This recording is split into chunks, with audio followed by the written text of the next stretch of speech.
ஜூலை 7ஆம் தேதி எழுச்சி பயணத்தை மேற்கொண்டேன். அப்ப இதே பேருந்தில் தான் 153 தொகுதிக்கு எழுச்சி பயணத்தை மேற்கொண்டு 154வது தொகுதி ராசிபுரத்திலே உங்களை சந்திக்கின்றேன். அறிவிச்சவர் திரு தங்கமணி சொன்னதை போல இன்றைக்கு நகரத்துக்குள்ள நுழைந்து இந்த இடம் வரை 1 மணி நேரம் மக்கள் வெள்ளத்தில் நீந்தி வந்து உங்களை சந்தித்தேன்.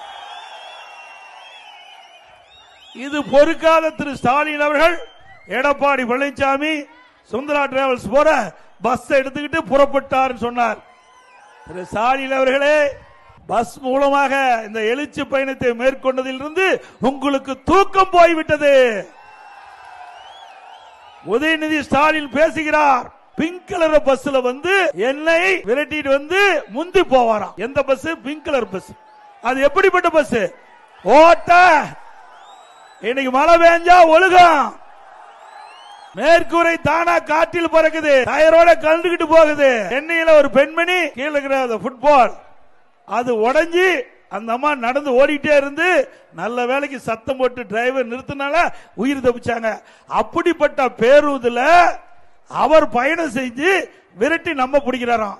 திரு உதயநிதி ஸ்டாலின் அவர்களே, 26 இல்ல 31 இல்ல 36 கூட பிங்க் கலர் பஸ் வந்து எங்களுடைய பேருந்து நெருங்க முடியாது. எங்களுடைய பேருந்து ஜெட் வேகத்தில் போயிட்டு இருக்குது. 154வது சட்டமன்ற தொகுதியில் ராசிபுரத்தில் இன்றைய தினம் நான் பேசிக்கிட்டு இருக்கிறேன். இந்த பிங்க் கலர் பேருந்து என்ன நிலையில் இருக்குதுன்னு கூட தெரியாத நீங்க பேசிட்டு இருக்கிறீங்க. பிங்க் கலர் பேருந்து என்ன கண்டிஷன் இருக்குதோ அதே கண்டிஷன் தான் திமுக கட்சி இருக்குது.